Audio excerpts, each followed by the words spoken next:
লিআখিহি মা ইউহিব্বু লিনাফসিহি, ততক্ষণ পর্যন্ত তোমাদের কেউ ঈমানদার হতে পারবে না যতক্ষণ পর্যন্ত নিজের জন্য যা ভালো মনে করো অপরের জন্য সেটা ভালো মনে না করবে।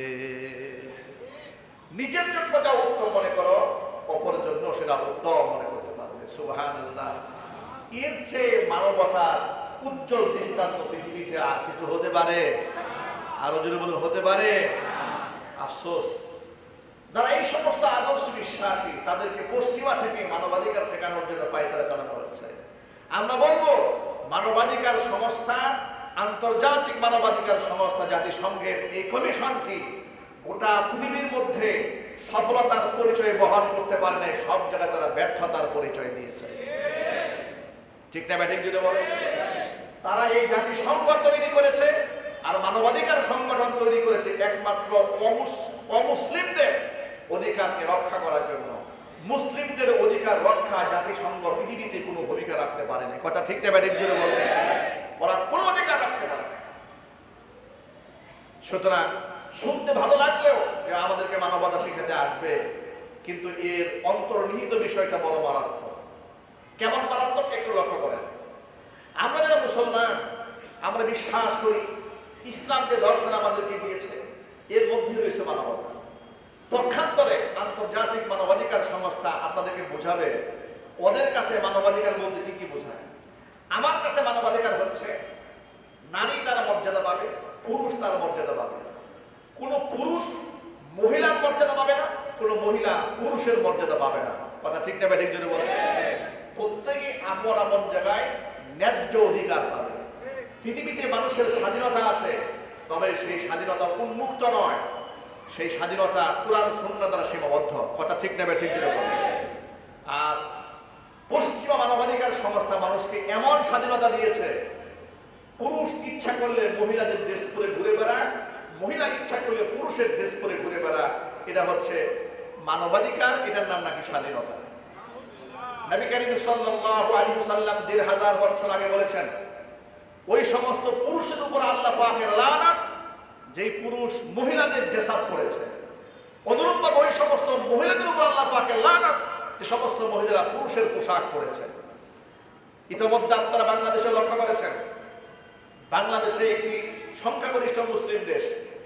এই দেশে সমকামী, ট্রান্সজেন্ডার, এলজিবিটিকিউ এবং লেসবিয়ান অর্থাৎ যারা সমকামিতা করে বেড়ায়, এদের একটা প্রপাগান্ডা বাংলাদেশে চালু করার জন্য তারা অনেক অনেক চেষ্টা চালাচ্ছে।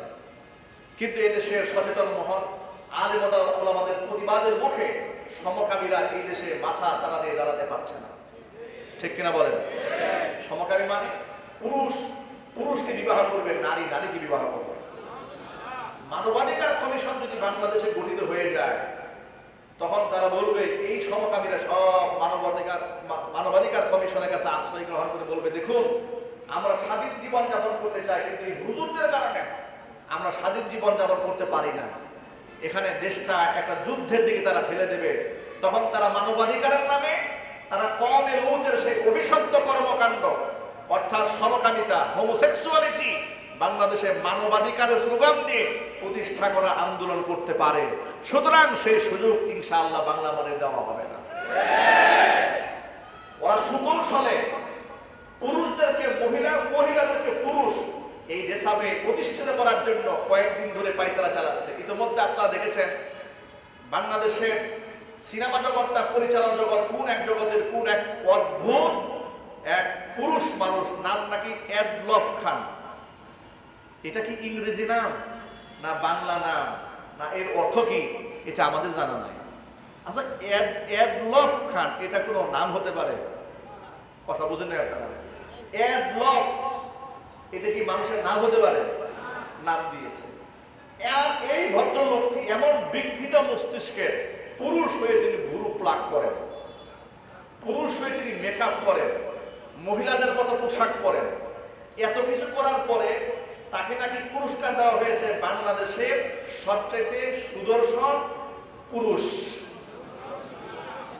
তাকে নাকি পুরস্কার দেওয়া হয়েছে, শুধু সুদর্শন পুরুষ নন, তিনি হচ্ছেন সবচেয়ে ফ্যাশনেবল পুরুষ।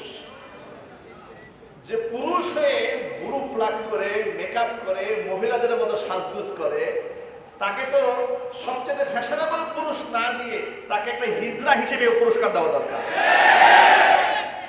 কথা ঠিক নেবে ঠিক যেটা বলেন। সুতরাং এডলফ খানদেরকে বাংলাদেশে প্রতিষ্ঠা করতে চায় ওরা। সমকামীদেরকে পছন্দ করে যারা, লেসবিয়ানদেরকে পছন্দ করেন যারা, পুরুষ থাকবে পুরুষের মতো, যে পুরুষ মহিলাদের পোশাক পরে সে জাতীয় পুরস্কার পাবে দূরের কথা, জাতীয় জুতার মালা তার গলায় পরায় দেওয়া উচিত। আপনারা বলতে পারেন হুজুর জুমার মেম্বারে ওদের কথাটা কেন বললেন? জুমার মেম্বার থেকে কথা আমরা এই জন্য বলি, আমাদের আগামী ভবিষ্যৎ তরুণ প্রজন্মের লোকদেরকে বিপদগামী করার জন্য ওরা অ্যাওয়ার্ড দিচ্ছে। এর মানে তরুণ প্রজন্মকে ডাইভার্ট করছে এইদিকে, তোমরাও এই পথে আসো। কথা বলেন ঠিক কিনা যদি বলে? শ্রেষ্ঠ সুন্দরের পুরস্কার কে না হতে চায়? শ্রেষ্ঠ ফ্যাশনেবল, আমি সবচেয়ে স্মার্ট, এটা পুরস্কার কে না পেতে চায়? যুবকরা যখন দেখবে মহিলাদের মতো পোশাক পরলে, গ্রুপ লাগ করলে তো এডলফ খান হওয়া যাবে আর পুরস্কার পাওয়া যাবে, তাহলে সেই পথে হাঁটি। যুবকদেরকে বলছি, যুবকেরা, ওরা যাদেরকে সুদর্শন বলেছে, আল্লাহর কসম সবগুলো লম্পট, বদমাশ, চরিত্রহীন ছাড়া কিচ্ছু হতে পারে না। সুতরাং এই চরিত্রহীনদেরকে যারা পুরস্কার দেয়, লম্পট বদমাশদের সাথে এই দেশ, এই জাতি, এই সংস্কৃতির কোনো সম্পর্ক আছে? চিৎকার দিয়ে বলতে হবে আছে। লানত ওই সমস্ত পুরুষের উপরে যারা মহিলাদের বেশভূষা ধারণ করেছে, লানত ওই সমস্ত নারীদের উপরে যারা পুরুষের পোশাক ধারণ করেছে।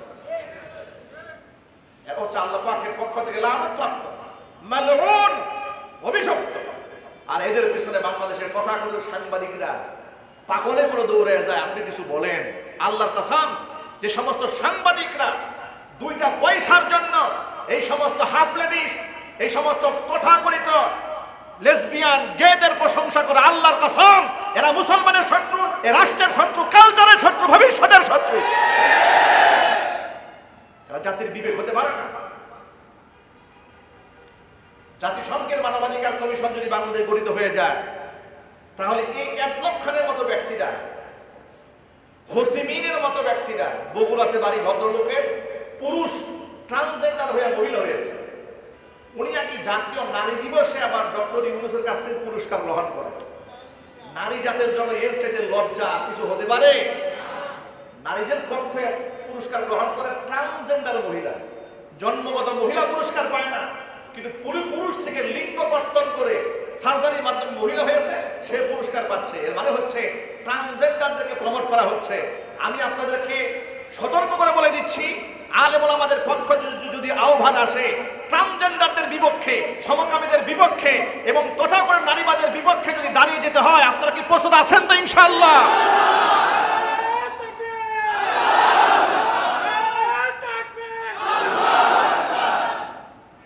প্রিয় যুবক ভাইরা আমার, সুতরাং মানবাধিকার আমাদের শেখাতে হবে না। আমরা মানবাধিকার শিখব আল্লাহর কোরআন থেকে। নবী করিম সাল্লাল্লাহু আলাইহি ওয়াসাল্লামের হাদিস থাকতে মানবাধিকার শেখার জন্য আমাদের পশ্চিমা দেশে যেতে হবে না। আমরা কোথায় আসবো? যদি বলতে হবে কোথায় আসবো? কোরআনের কাছে আসবো। আমরা বলি ইনশাআল্লাহ। যদি বলেন না ইনশাআল্লাহ। আর যারা এই তথাকথিত আন্তর্জাতিক মানবাধিকার কমিশনের বিরুদ্ধে চুপ থাকেন, তাদের ব্যাপারে আপনাদের সাবধান হতে হবে। ঠিক কিনা যদি বলেন? এই প্রতিবাদ করার দায়িত্ব কি শুধু আলেম ওলামাদের, নাকি সর্বসাধারণের? সর্বসাধারণ দায়িত্ব। কারণ এই দেশ এবং রাষ্ট্র তখন একটা হুমকির মুখে পড়ে যাবে। স্বাধীনতা, সার্বভৌমত্ব এটা অখণ্ড থাকবে না, এর মধ্যে ঝামেলা পাকবে। কোথায় আমি আপনাদেরকে বলি, দেখুন, জাতিসংঘের মানবাধিকার কমিশন গঠন হলো। আমাদের অঞ্চলে পাহাড়ি যারা আছে, দীর্ঘদিন ধরে তারা আলাদা একটা রাষ্ট্র চাচ্ছে, খ্রিস্টান রাষ্ট্র চাচ্ছে, এটা তো আপনারা নিশ্চয়ই জানেন, ঠিক না? আর জাতিসংঘ সব সময় যে সমস্ত ব্যক্তিরা পাহাড়ে, পর্বতে এই সমস্ত বসবাস করে, তাদের অধিকার নিয়ে তারা বেশি কাজ করে। অসংখ্য এনজিও সংস্থা জাতিসংঘের অধীনে পরিচালিত হচ্ছে। তারা এখানে আসার পরে যখন তারা বলবে যে আমরা আলাদা একটা রাষ্ট্র চাই, তাদের পক্ষে মানবাধিকারের কথা স্লোগান তোলে দেশকে তারা ভাগ করার পায় তারা চালাবে। ঠিক না ব্যাটিক জুড়ে বলেন?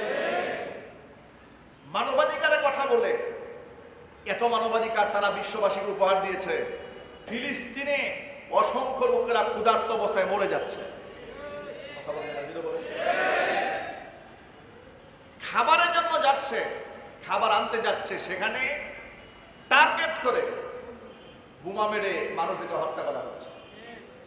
কোথায় সে মানবাধিকার সংস্থা? তখন তো মানবাধিকার নাই। ইয়ামানে অসংখ্য মুসলমানকে হত্যা করা হয়েছে, সেখানেও মানবাধিকার নাই। সিরিয়াতে তারা অসংখ্য মানুষকে হত্যা করেছে, সেখানেও মানবাধিকার কমিশন ব্যর্থ হয়েছে। এর মানে হচ্ছে কাশ্মীরে মুসলমান মার খায়, সেখানে মানবতার দরকার নাই। এরপরে চীনে উইঘুরে মুসলমানরা মার খেয়েছে, সেখানেও তার মানবাধিকারের কোনো প্রয়োজন নাই। রোহিঙ্গা মুসলমানদেরকে মেরেছে, সেখানেও মানবাধিকার কমিশনের প্রয়োজন হয় নাই। বাংলাদেশে এমন কি হয়েছে? বাংলাদেশের অবস্থা কি ফিলিস্তিনের চেয়ে খারাপ হয়েছে? কাশ্মীরের চেয়ে খারাপ হয়েছে? রোহিঙ্গাদের চেয়ে খারাপ হয়েছে? তাহলে আশ্চর্যের ব্যাপার হচ্ছে ভারতে মুসলমানদেরকে এমনভাবে হত্যা করা হয়েছে, মুসলমানদের বাড়িঘর বুলডোজার দিয়ে ঘুরে নেওয়া হয়েছে, মানবাধিকার কমিশন সেখানে অফিস করতে পারেনি। ভারত সরকার পারমিশন দেয় নাই, পাকিস্তান সরকার পারমিশন দেয় নাই, শ্রীলঙ্কা পারমিশন দেয় নাই, এমনকি মায়ানমার পর্যন্ত এদেরকে পারমিশন দেয় নাই। বাংলাদেশে এমন কি হলো হঠাৎ করে মানবাধিকার কমিশন এই উপমহাদেশ মধ্যে হঠাৎ করে বাংলাদেশ অফিস বানাতে হবে? এর মানে হচ্ছে বাংলাদেশটাকে তারা টার্গেট করেছে। আমাদের স্পষ্ট বার্তা, যে দেশের মুসলমানদের কাছে কোরআন আছে, ইসলাম আছে, মুসলমান ঐক্যবদ্ধ হয়ে যান। নাস্তিক বেঈমানদের তন্ত্রমন্ত্র শোনা বাদ দিয়ে দেন। আপনাদের প্রত্যেকের মুখে স্লোগান একটাই থাকবে, মানবাধিকার শিখবো কোরআন থেকে, রাষ্ট্র চলবো কোরআন দিয়ে। সাহস আছে দিলে? নাকি ভয় আছে আমেরিকার? ভয় আছে ভারতের? রাশিয়া চীনের ভয় আছে? রাশিয়া চীন ইউরোপ আমেরিকার দিকে মুখ ফিরিয়ে নিয়ে আফগানিস্তান আল্লাহর উপর তাওয়াক্কুল করে 20 বছর লড়াই করে পৃথিবীর পরাশক্তিকে তার পরাজিত করতে সক্ষম হয়েছে।